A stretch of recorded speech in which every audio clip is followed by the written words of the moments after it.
and welcome everyone to Relative Pitch Live at CBDNA. We are so excited to be here. Before we start, we want to first welcome you to our village. That's what we say on our podcast. So now that you're in this room, you are now part of our village. So please tag along with all of us. We're going to introduce ourselves a little bit. My name is Anthony Morris. I am a current master's student at the University of Georgia. Before that, I taught 6 through 12, middle and high school band choir. Lord have mercy, bless me, but I did it. I did it. And so that is a little bit about me. I'll go on to my next. Hi, I'm Lauren Green. I'm a DMA candidate in flute performance at the University of Washington in Seattle, and I'm also the Seattle Arts Fellow for the Seattle Symphony currently this year. And I'm Michael Brown. I'm the trumpet professor at University of North Georgia, and I'm an avid teacher and player in the area. Hi, I am Lia Snead. I am a third-year DMA student at the University of South Carolina. Prior to this, I taught high school band, and I'm looking back to getting out teaching again. Hey y'all, good morning. My name is Shiree Williams. I'm lecturer of bands here at the University of Georgia. Before that, I taught high school band in Texas, middle school band in Texas, and yeehaw, so glad to be here. Hi everyone, my name is Emily Ng. I am currently a lecturer at the University of North Carolina, Asheville, where I do pep band wind ensemble. I lead a songwriters ensemble. Prior to that, I was here at the University of Georgia. Go Dogs. Go Dogs. So it is great to be home, absolutely. Amazing. So throughout the session, if you have any questions, feel free to scan this and drop them in the chat, and the questions will go to whoever you want the questions to go to. But the purpose of Relative Pitch started with the three of us in the summer of 2020, me, Michael, and Anthony, during the pandemic, and it was something we wanted to do to find an avenue to share our voice and share what our perspectives were, especially for being young, and also a lot of being underrepresented in multiple aspects. And this podcast just kind of bloomed into something that is kind of our child together. It's like a beautiful love child between all of us, but it grows every year because we have amazing guests who come on who add to our village. And the whole purpose is that we're sharing our perspective of change and what we want to see happen within the field. And it happens that a lot of our conversations center around music education. So it makes sense that a lot of our presentations that we give are centered around music education and the shifts and change we want to see within them. So with that, we want to start with talking about culture shift. So my first question for our amazing panel. So for the past few years, especially, we've been seeing a culture shift that is favoring the future over the past. There's a resistance to this shift within many areas of music education and performance. Why do you think that is, and how do we push past the resistance? What are the resistors afraid of? I'll start. Why is there resistance to a culture shift? Okay. Because a lot of times change can be scary, I think. And a lot of times when people are used to things being one way and then you see things going, in a completely different direction, they think it's erasure, and it's really not. It's just inclusivity coming along. But like, if you are at a certain level of privilege where everything's all about you, people that look like you and what you know, inclusivity can be scary, and it can feel like, well, they're trying to get rid of instead of we're trying to, include and bring on. So that's, Yeah, just to echo Lia here, I mean, change is uncomfortable. It's very uncomfortable. And it requires us to do extra work. It requires us to do extra research. It requires extra effort. It requires challenging of our own methodologies and how we think and how we process things.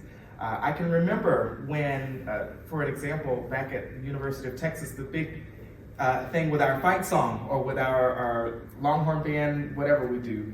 And I mean, it uprooted a lot of things about our institution and showed a lot of things about our institution that were bad. and so that challenged a lot of my colleagues, a lot of our professors, to have to dig into their hearts and dig into their minds to say, well, okay, we got to change some stuff, and we got to be intentional about that change, and it's going to be uncomfortable, and it's not going to be in the canon like we're used to. We're going to have to go and develop curriculum that's going to be inclusive, that's going to make sure that it gives a diverse thought and process to our students. So yeah, it can be uncomfortable, but it's necessary, and it benefits everybody, Yeah. Yes. I think underlying a lot of that is a relinquishing of power that must happen. I think you work really hard to establish your identity and what you think it means to lead, but to be vulnerable and to open your heart and your mind to other ideas, you have to kind of put yourself in someone else's shoes and give up a little bit of your sense of authority to welcome others in and welcome in other voices. And I think that is a scary thing, because we work hard to get to the next level in our field. Yeah. And you need to just kind of let others join with you as you get to those next levels. Yeah. Beautiful. Like, so definitely like exclusivity does not equal erasure. And that's Yes. just, you know, that's the thing that I think everybody should keep in mind when things start getting uncomfortable. I think another thing that people are afraid of is the gray area. I think there's a lot of comfort in things being one way or the other. Yeah. And to develop and to be open to change, you have to live in the discomfort of not knowing where things are going to head next. And so I think that's also a scary thing. Yeah, for sure. To go about change, at times, it has to be really selfless. Sometimes you have to look at your students and be like, I know I'm the teacher and I'm up here right now, but what do y'all want? What do you want to do? And that removes you from being the authoritative figure at that moment or being like the leader. But you can't gatekeep as an educator. It's not a bank that you like, okay, here's your cash today, here's your cash today. It's like, it's this process of doing the good things.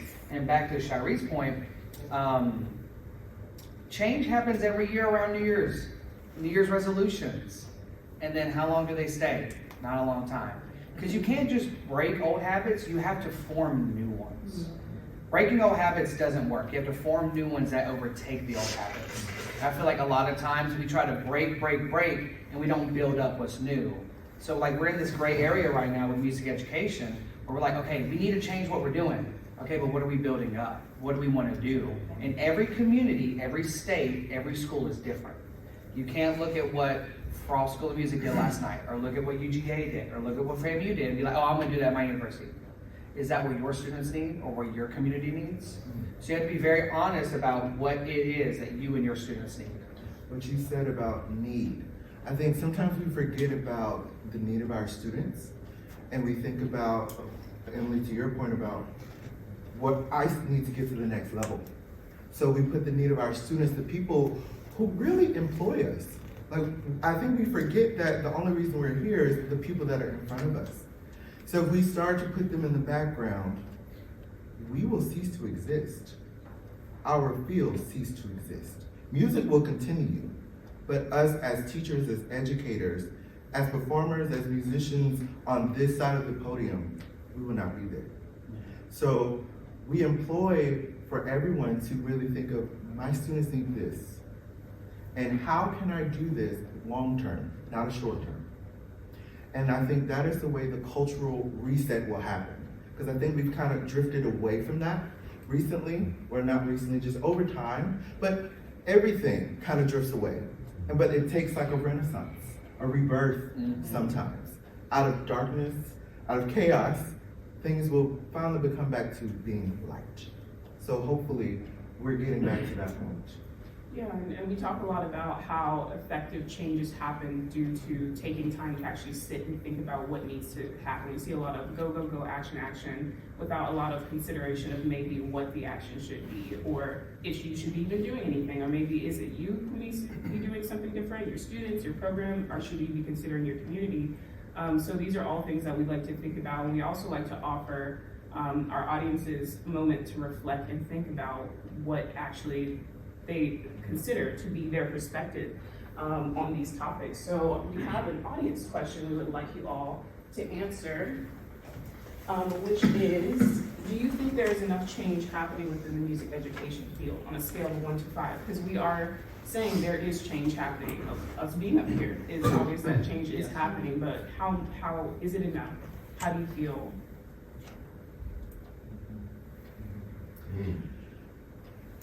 So as you're filling that out, We're gonna go ahead and move on to the next question for our panelists is, my big thing is looking at the past, looking at the future. So after sitting in a band room for 7 years and continuing to study in college, those are some of our formative years in what we do, it becomes second nature to fall back into the information that we learned, the information that we were taught. How do we as educators look at today's society and communities and forge a new path of breaking the cycle and creating a culture that reflects what today is and what musicians today face? Well, my thing is never stop being a student, right? So like as musicians, especially like, here on the collegiate level, especially we have to stay informed, and it's really hard to become disconnected, from high school. So like we gotta stay in there, get to those honor bands, get to those band rooms, learn what the new culture is now, because I can tell you, like even now, I'm 38, but some of these like the Gen Z kids, I'm like, what is happening? I have to rely on my little sister, to tell me, like, to kind of keep me informed of what's, what's going on. So, but you can't engage change, or you can't foster change if you don't know what you're changing from, and also like what you're changing to, and never lose sight of yourself, like as a musician. Remember, like we were on 5th grade band, before. As a conductor, I play trumpet. As a conductor, I think about, if I was playing trumpet, or if I was back there, what would I need? So like, what would my students need from me? Because it's not about us, like they said, like Anthony said, like without the students, we're not here. And so without the students, what culture are we trying to change? Our culture? Like we're already here, we're grown, and it's still gonna change, but however, they are, like Whitney said, I believe, the children are the future, right? Yeah, teach them well and let them lead the way. Yeah. So, and I would, just to echo or piggyback, rather what you were saying, Leah, is figuring out, how to exist with our kids in this current generation. For example, with my conducting class, teaching them, I like learn what the new songs are each and every day. And so maybe every now and then you walked in where we're here, like Beyonce, and I'm teaching a certain conducting technique or gesture or something, just to be able to relate to them and understand how they go about, understanding, or how they can go about understanding in a better way. So just figuring out what it is that they best relate to, that they best connect with, and putting that into how we go about instructing, putting that into how we go about thinking about things. Reframing is what I like to call it. Yes. So how can we reframe this current day and time so that our kids get the most out of their experiences with us? I know this is super cliche to say, but we do have to be the change. We hear it all the time, and so how we go about forming curriculum, how we go about programming, how we go about being intentional about going out into our communities. I know oftentimes we go into certain communities to get certain people with certain profiles. I think we have to be intentional about going into those underserved communities, those low socioeconomic communities, getting the talent. I grew up in South Georgia, and not a lot of times that we see a lot of folks from those upper echelon universities come down to where we were. So that made us feel less than. But I can tell you what, now that I have a position to be able to go into my communities that I grew up in and to get that talent, to let those folks know that they are appreciated, that they are valued, that they have abilities that can be fostered and cultivated, just by going into a band hall, right? Seeing these people and encouraging them to, hey, it's possible. So being the change that we want to see and actually acting on that change. Talk about it, be about it. Actionable items, so yeah. Yeah, Leah, I love what you said about always being a student. I think to really create a culture that reflects the community, you have to know your community, you have to contribute to the community, and you have to create your whole world around being a citizen of the place you are in. And so that means listening to the students that you have in front of you. At UNC Asheville, there is a sort of a looser concert band culture. A lot of my students are primarily jazz and contemporary musicians. And so there, I know that they are itching to be creative. And I think I try to also instruct them in ways that foster the creativity, but also give them a sense of structure. So I think it's about a balance, depending on where you are.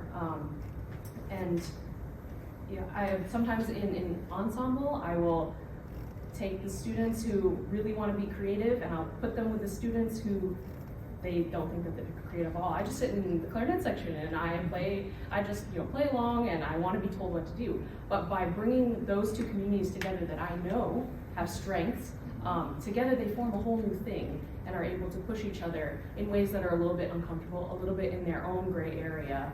And so I think that's been a really helpful way that I've listened and responded in my own practice. I want to speak on a point that Dr. Williams made about being the change. So I didn't realize, or maybe I've always said it on this podcast, of representation truly matters. But recently I uploaded like my first TikTok video, because that's what the kids are doing these days. And I just thought, okay, I just want to show that I'm conducting, that's it.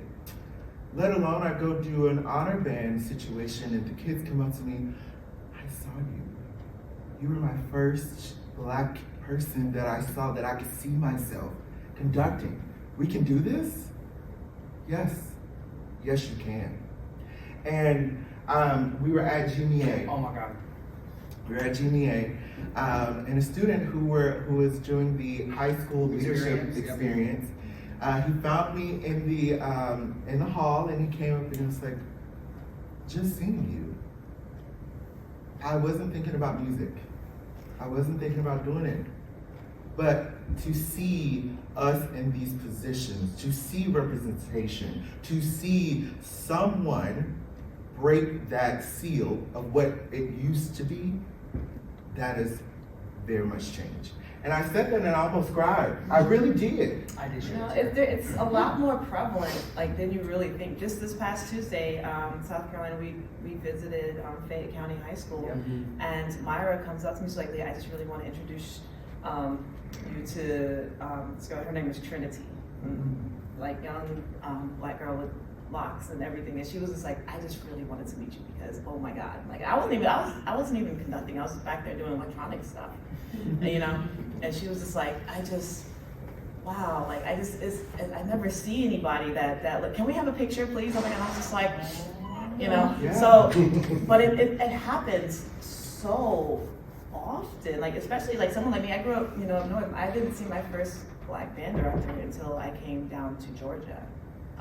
Barbara Baker was my first Black band director. So, it's that representation thing. It's real, and like I know people hear stories like, oh, does that really happen? Yeah, it does. Like literally does all the time.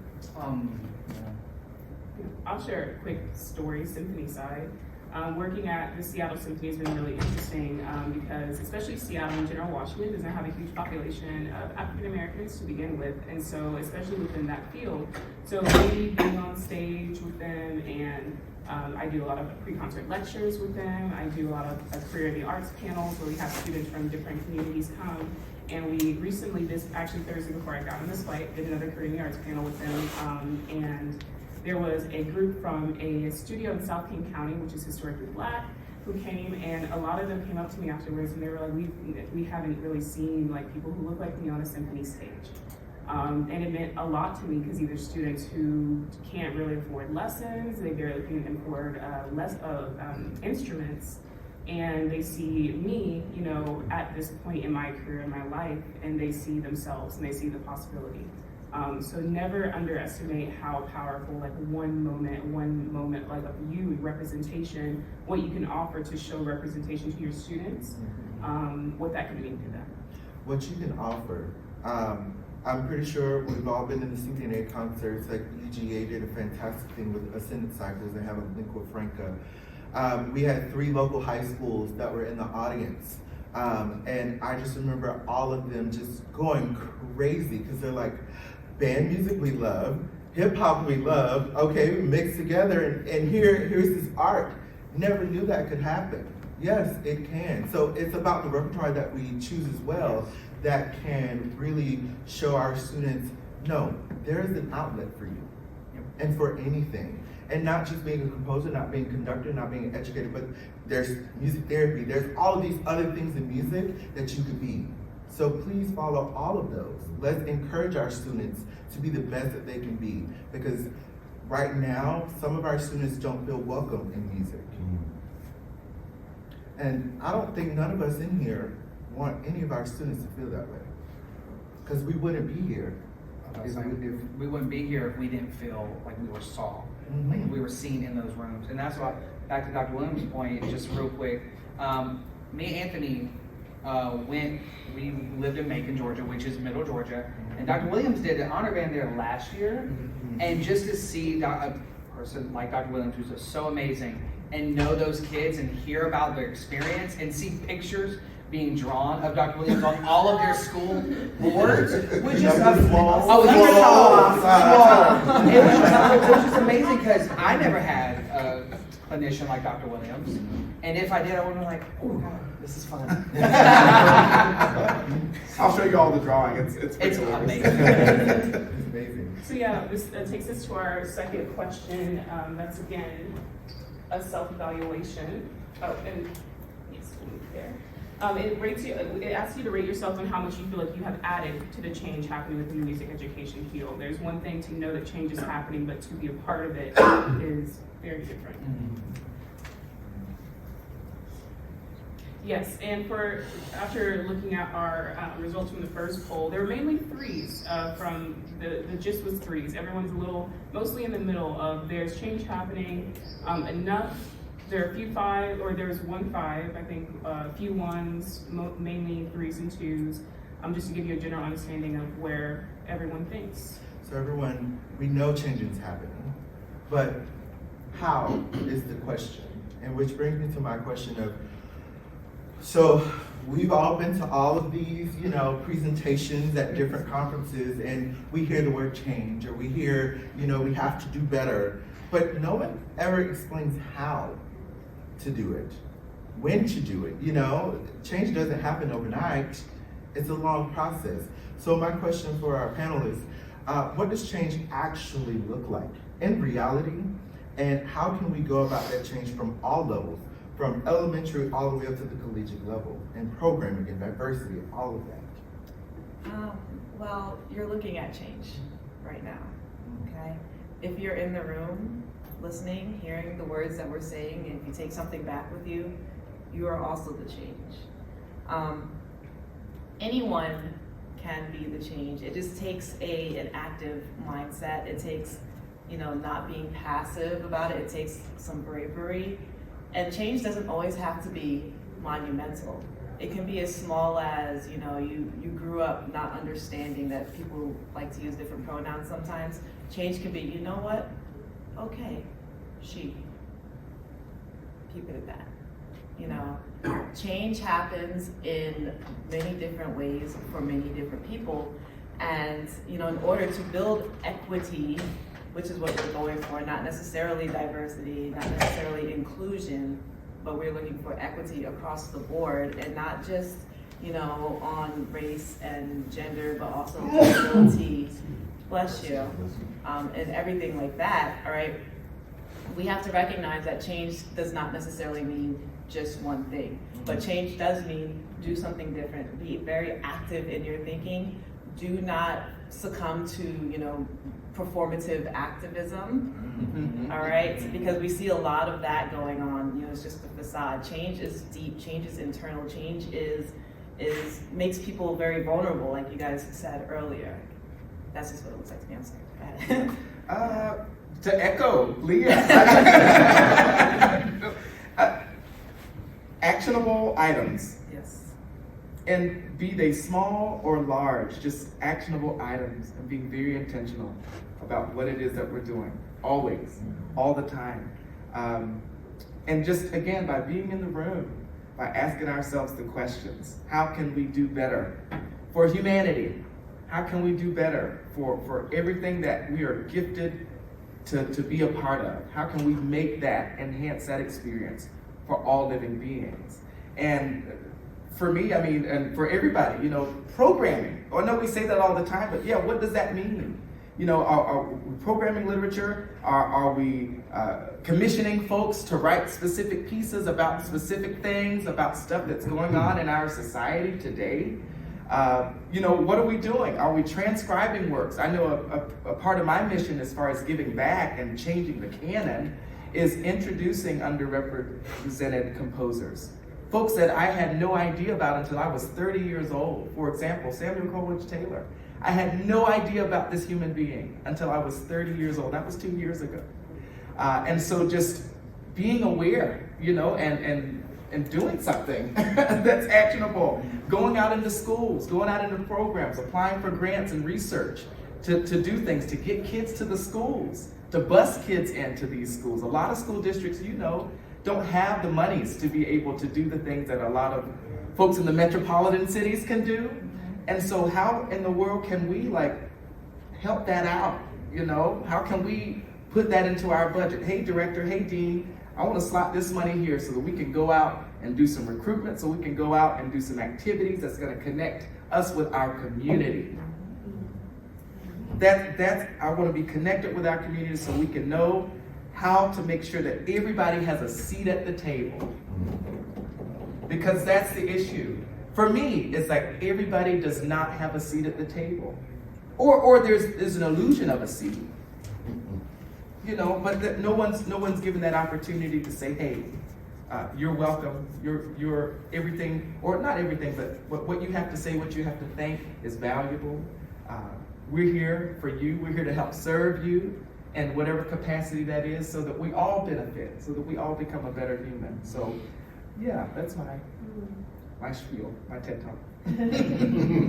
Yeah, I'm going to speak for myself. For change in my life, I think there are some days that I don't realize how important my identity on the podium is to my students, and I think for me, change is stepping into that and feeling empowered in that, being a queer woman, biracial woman on the podium. I think owning that can speak a lot for my students. I would have never thought I would have programmed a Pride concert in my first year, but here we are. In March, we're part of the Queer Studies Conference at UNC Asheville, and I think doing that, it was scary for me. I think now our students are a lot more open. At UNC Asheville, I think something like 70% of our student body identifies as something other than straight, which is wonderful, and I take energy from my students. And so I think being open to the change within yourself, to be brave, and do things that are outside of your own comfort zone.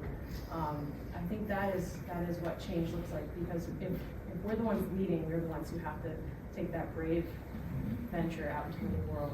And I also just want to remind everybody real quick that change or inclusion does not equal erasure. Like I said before, like look at Miami last night. Oh my gosh! So you had new stuff, but then we closed with some bands. Like, you know, change does not equal inclusivity. Does not equal erasure. And something you all have said is change. I see it as an internal deep thought. Yes. Before you try to inspire change to outside, you need to sit with yourself in a dark, deep room, or you know, with a beverage, maybe, I don't know, maybe with a libation, but truly think about, what can I change in myself first? Because it's not until we think about ourselves first, in this sense, as it is. Yeah. Let's think about how can maybe I could have said that different to that student. Maybe I could have handled that differently. I missed this pronoun for this student. I will get it better. Because so far it's been, I missed that person's pronoun on purpose.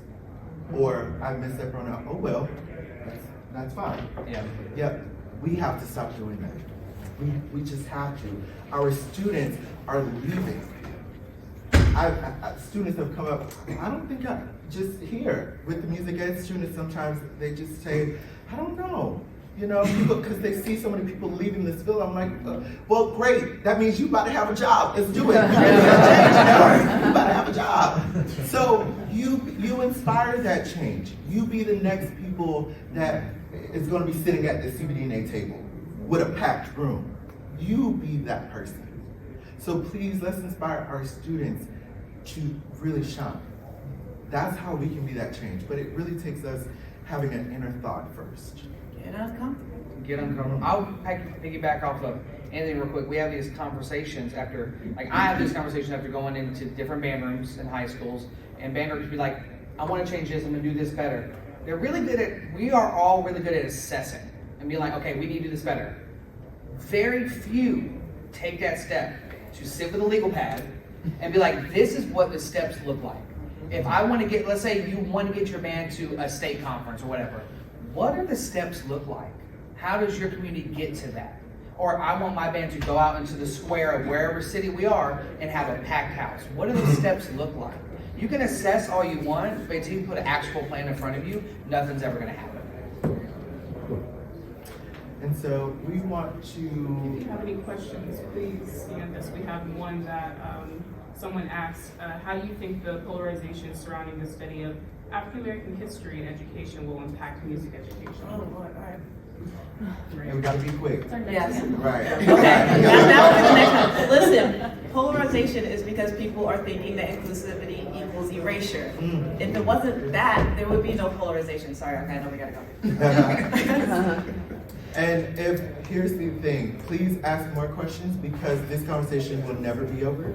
And in fact, we have an episode every Wednesday. In fact, you are now part of Relative Pitch because we are filming this and this will go out on Wednesday. So please follow us on Apple, on Spotify, on YouTube, and that's where this will be uploaded. And we are going to continue to have these conversations. In fact, we're going to have a part 2 of this table right here where we answer the questions that you asked. So please, please, please continue to ask questions, and thank you so much for joining us for another episode of Relative Pitch. And we hope that you enjoy the rest of your CBDNA conference. Thank you so much.